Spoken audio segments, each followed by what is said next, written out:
All right, everybody, it's time for everybody's favorite subject, updates on the election.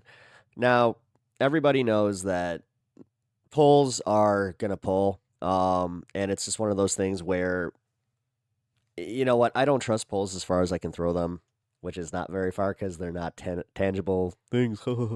um, but the big thing that I don't like is how every election cycle, and I get it, we have to do this because like this is the reason that there's sports shows in general to speculate on any, team's performance before they even hit the field. It's just to fill the air. It's just because they want to play to everybody else's speculations, and it's kind of funny to watch, specifically when people are just so blatantly wrong. But I thought that's something that kind of has been happening that hasn't happened in the last two presidential election cycles is the overwhelming sway of Republican classic voters to go and vote for the Democratic Party. Because with the last election, even though there were never Trumpers, they just withheld their vote. They just said, I'm not voting, I'm not doing this. Now you have people literally like that are the staunchest Republicans known to man. We're talking Dick Cheney. We're talking the devil, the Republican devil, who is personally responsible for sending us into Iraq. I'm just gonna say it. Like that dude's contracts with his little oil fields and his, BlackRock, all that kind of stuff. Just because it's not the Donald Trump era of politics means a lot less people were paying attention. That's one thing that Donald Trump has done is he's brought people into politics that never would have been here.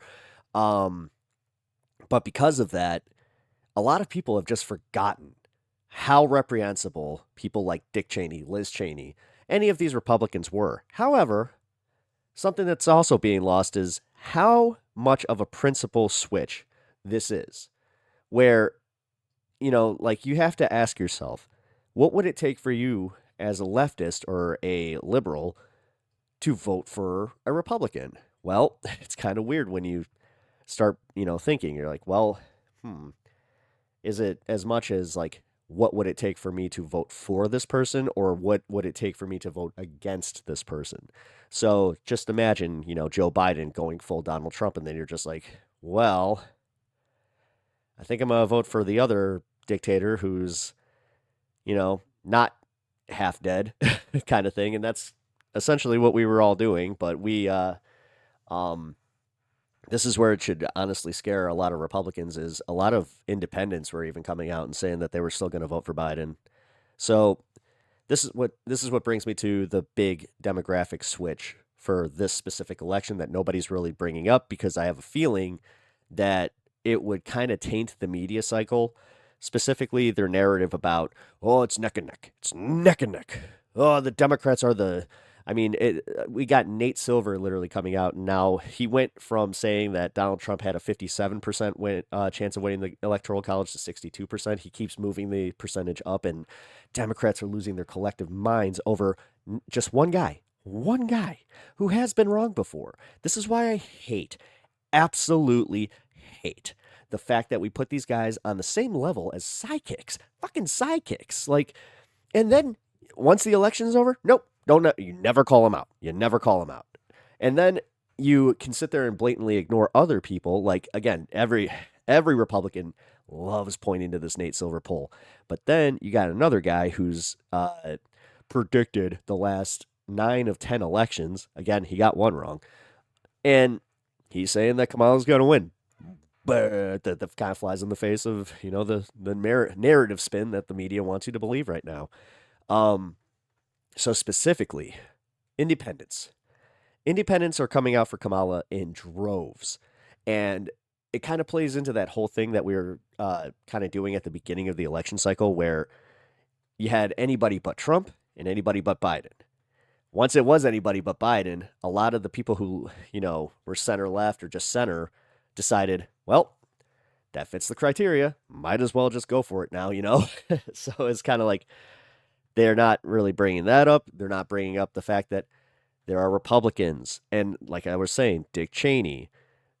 When you have these types of people who also, they do still have sway with older Republicans who are disenfranchised with Donald Trump and think that Donald Trump is not the future of the party. Because another thing that the GOP right now is reconciling with is the fact that the future of their party is going to be decided with this election. Because if Donald Trump loses, that means that they can get their party back. If he wins, that's the end of the GOP. They're never going to be able to do a principled stance kind of thing anymore. That they're going to have to just bow down to dear leader and hope that whatever they want they can get. But there was this interesting piece by Let's Talk Politics about the Republicans who are going to be voting for Kamala Harris. So let's take a look at that, shall we? It's Saturday, September 7th, 2024, and today we are going to be talking about a list of Republicans who over the past couple of weeks, and arguably even the past couple of months, just seeing his face makes me angry. that have come out. The fact that this guy took a younger dude's heart and is now just has that guy's heart, pumping his 100-year-old body. Against former President Donald Trump, now recently including Vice President Dick Cheney, the vice president under the George W. Bush administration, announcing yesterday that he will in fact be voting for Vice President Harris, saying that Donald Trump can, quote, never be trusted with power again. Now, this endorsement coming from Vice President Dick Cheney really goes to show that the Kamala Harris campaign has really expanded their tent very far out beyond. I just wish that just one of these people would just be like, he's so fucking dumb. Just why? Why are you guys so obsessed with this dummy? What many people could have expected at the immediate announcement of her campaign. The endorsement from Dick Cheney alongside the endorsement of his daughter Liz Cheney, alongside many other prominent Republicans who have since either left the party or maintained their party. I gotta say, liberal obsession with Liz Cheney lately, like the last, since the whole thing, the trial or whatever, it's sick. It's stop pretending that these people are coming to your side and it's like, look, even they're principled. No, like they're principled in putting their party or putting their country over party. Great. And I will give them that, but they're still shitty people who believe in shitty things. And honestly, look at her record. She voted with Trump up until the January 6th incident. So, come on. Affiliation, but have yet to come out. That was the bridge too far. And that's what kind of gets my goat with the whole, Donald Trump crowd is you guys can't even admit that that was wrong. I get it. I understand this idea of wanting your own French Revolution. Everybody does. That's why the left, they love Che Guevara. They love all of these revolutionaries, and they prop them up and they wore them on T-shirts. I wore them on a T-shirt, and then you start learning about these things, and you're just like, well, maybe that wasn't so great, and maybe that guy wasn't so great, and maybe maybe I'm kind of only looking at the parts of this that I want to look at while blatantly ignoring the others, and just it's kind of trying. I'm making it into my own little, Che Guevara. I'm making him into my own hero who, definitely, didn't commit any heinous crimes. Come out in total endorsement of Donald Trump, and in many cases, although I wonder if there is a contingent of people that look at Dick Cheney and just he was a very principled and honest politician. Have come out in endorsement Dude, of Kamala shot someone Harris, in the face. adds up into this general building of and then made him apologize for getting in the way. A Republicans Against Trump movement, one that seems to be even larger than it was back in 2016. Now, during the 2016 election, I remember there was a lot of consideration around Republicans who, in general, were just against Donald Trump. None of them had really come out in full-fledged support of Hillary Clinton. God, it's so annoying. Listen, Democrats, use them. Definitely use them, but I can't tell you how the social media sphere, I've seen some of this crap pop up where they're just like, oh, you know what, maybe Liz Cheney should run. It's like, oh my God. And some of those Republicans even included people like J.D. Vance, Donald Trump's running mate today, who said that he might. But those are the real liberals. Just remember that those are the people coming into Democratic circles and just being like, well, Republicans still aren't that and this is where I always get a little pissed off, whereas guys like Hassan or the far leftists, they're just like, well, these guys aren't left enough, so they're liberals or they're enlightened centrists, which, come on, man, you can't lump all of us into the same boat where I don't agree with any of these people on their principles at all. No.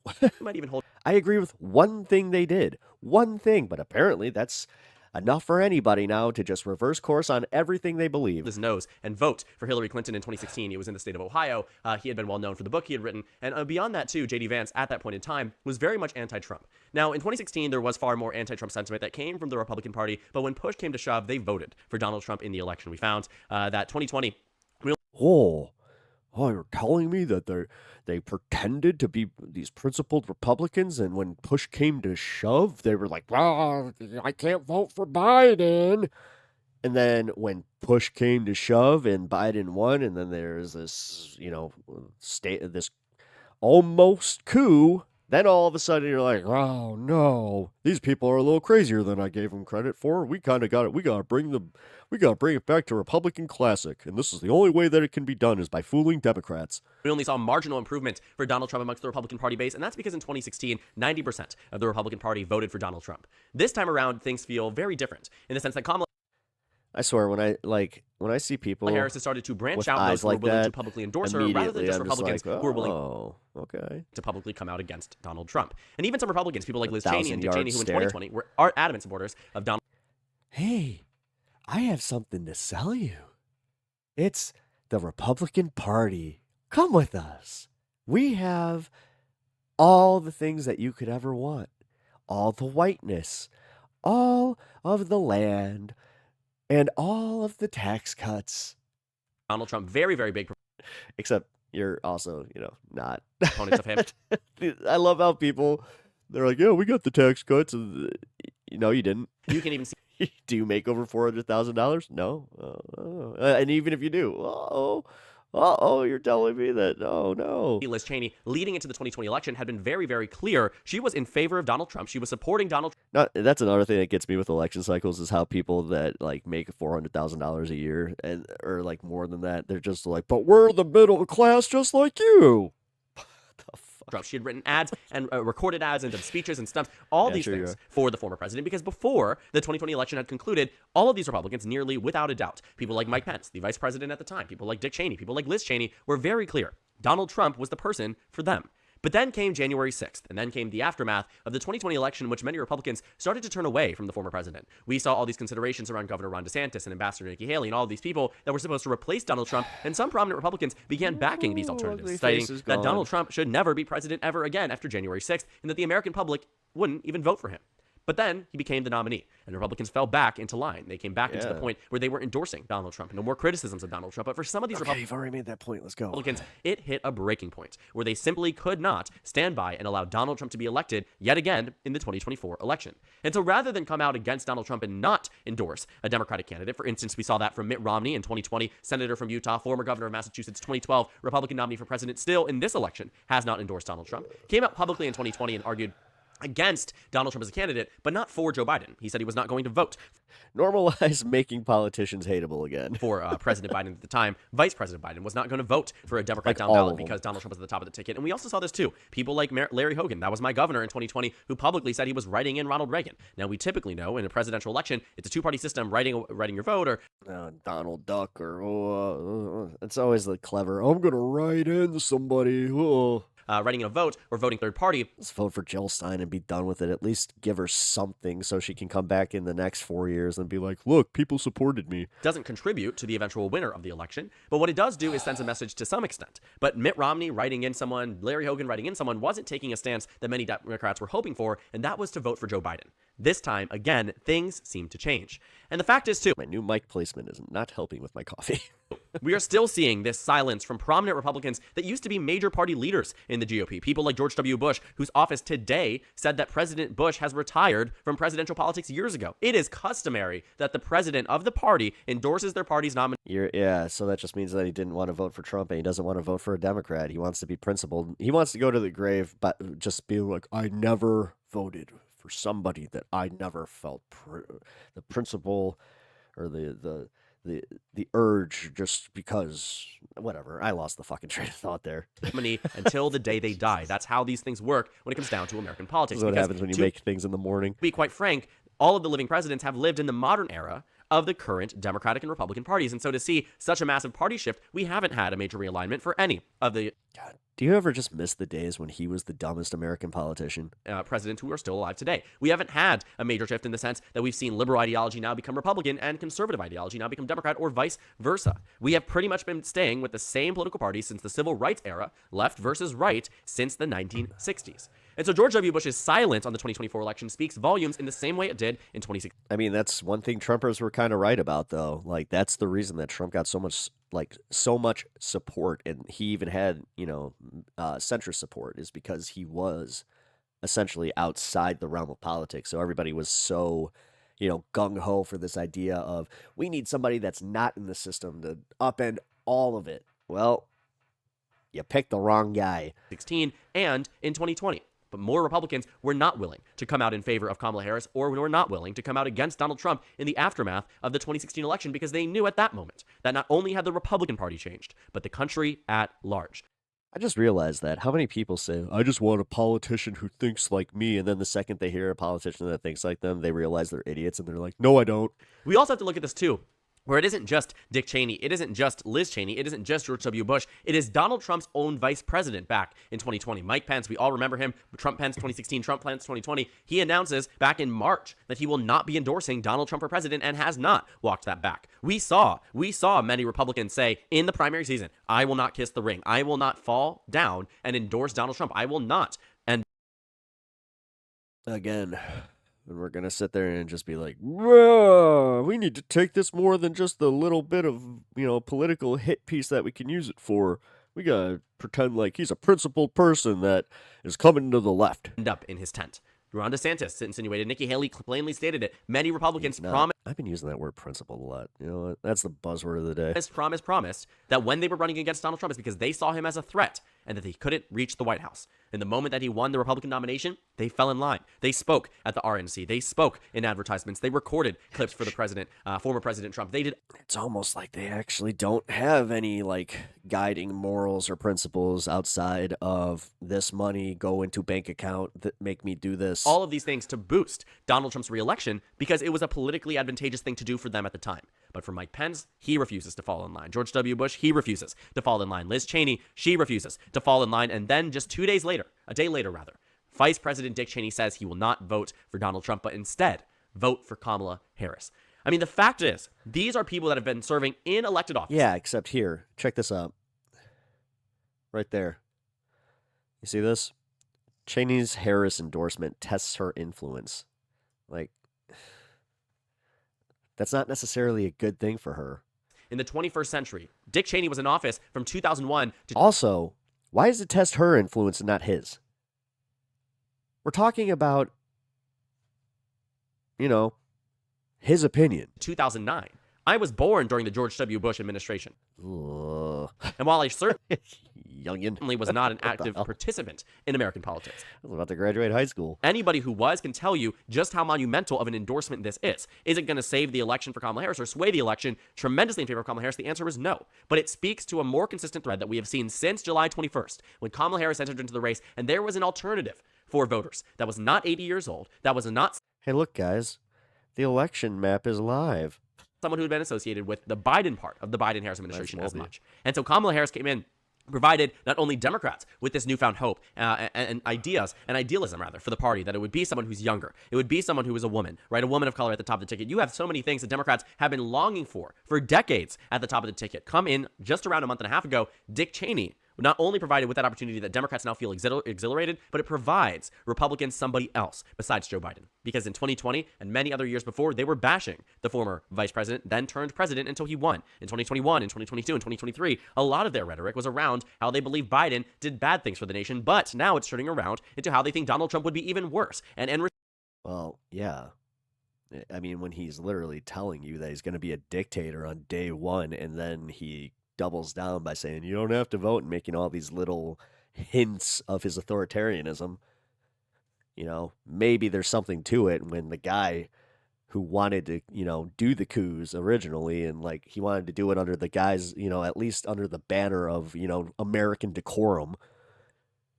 response and in recognition of the two-party system that we exist in. Not throwing away your vote is the way that they're phrasing this and the way that they're viewing it. You can see a lot of Republicans out there saying it is not just about not voting for Trump. It is about voting for Kamala Harris, even if you disagree with her on policy, because she stands with us and she stands with America. That is the way the Republicans have been positioning it. You watched it at the DNC, you watched it, and even in these statements, they say that this is the most patriotic thing you can do, is put country over party. You hear that, guys? And that's what Dick Cheney is doing in this statement. That's what Liz Cheney is doing. That's what George W. Bush is doing. That's what Mike Pence is doing. And while sure, Super George patriot. W. Bush, Mike Pence are not coming out with full-fledged statements of support for Kamala Harris, it is an unspoken thing that all of these formerly elected Republicans, even Donald Trump's own vice president, I mean, I cannot believe we are even at this point. This is such a fever dream in American politics. Well, it's a fever dream because this should have just been assumed. The fact that he waited this long to be like, well, I don't really want to get involved. Fuck you. But he is not even endorsing his own president that he ran alongside, that he's going to sit here and act shocked by it. Served alongside, because Donald Trump made Mike Pence's life a living hell over January 6th, over the certification of electoral votes nationwide. He made his life a living hell and literally built a freaking a gallows for him. Like, that happened. Continues to do so. Donald Trump bashes Mike Pence. Donald Trump attacks Mike Pence. This is the guy who was supposed to be... Which makes you wonder who showed up with a pickup truck with a pre-made gallows. His right-hand man and was his right-hand man through everything.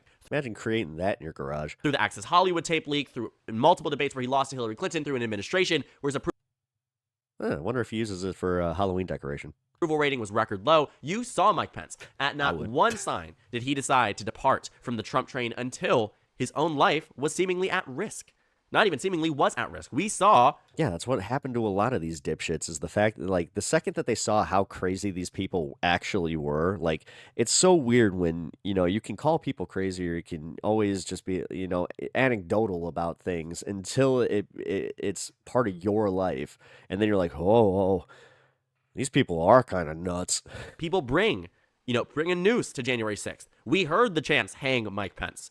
And so when Donald Trump comes out and says... The funniest dude in that entire thing was the guy who just took the lectern. That January 6th was a completely peaceful protest where 100 million Americans tuned into the news and watched what happened. Well, it doesn't fly for many of these Republicans, and it certainly doesn't fly for these very prominent elected officials. And so again, to reiterate that point I made earlier on, I don't think that this is something... One of the many problems of having long hair is getting it in your coffee. ...that makes Kamala Harris a significantly more electable candidate. I think if she was going to win, she was going to win anyway. If she was going to lose, she was going to lose anyway. But it hot take builds into this narrative that Democrats have been building since 2016. And that is, there is a place in Democratic politics for Republicans against Trump, because their time to organize against Kamala Harris would be a far better time to reorganize and restructure the Republican Party than doing it under Donald Trump, who would perpetuate the same thing. That was kind of the MAGA brand, earlier. This America First brand that Donald Trump has adopted, this Save America brand, this all of these different things that Donald Trump has formed into the modern day GOP. Because if he loses, they do believe that it is this election that will send MAGA to the grave. Yeah, I mean, I do think that is a pretty good assessment of where everybody's standing with that. Specifically, like, if you're a Republican classic and you're watching this, please, like, explain how you feel about this type of situation. Like, if you're a never Trumper, but you do honestly kind of feel like you still want to be loyal to your party, like, are you doing things where you're just voting for, you know, your Senate candidate? But also, like, if they're Trumpers, how do you feel about that? Like, do you feel like you're kind of like you don't have a place in politics right now? Because I know that, like, again, I keep bringing this up specifically because of this, because how you feel is how I kind of feel like, you know, the leftist streamers, like when they use language like calling, you know, a leftist that they don't agree with a liberal or a enlightened centrist, it's doing the same thing. And then, you know, it's just going to piss off a bunch of people. And then come the next election cycle, you're going to have a lot of people who then become the thing that they, you know, were mad that they were getting made fun of. But then it's just like, yeah, you know what? Fuck you, dude. Like, you guys kind of pushed me more center, and you made me realize that you guys are fucking assholes, and I don't want to be part of that anymore. And that's, I don't understand how you guys just don't see how that's as simple as it is, where it's just like, yeah, you know, like, we don't want to be associated with that kind of stuff. And that's what's happening with the Republicans. But you know what? I'm glad to see that at least some dissension's actually happening. It's not just like that pussyfooting around like they did in 2020, where they're like, well, I'm not going to vote for Trump, but I can't, in good conscience, vote for Biden. Um, I do think that this is the election where they can honestly take their party back by voting for Kamala the way that they're doing. I mean, strategically, this is a great idea because this does kind of lend where it's like, well, now we can stop with just, holding everything hostage and actually work together to improve people's lives with policy. Like, could you imagine what would happen if they actually did start passing bills?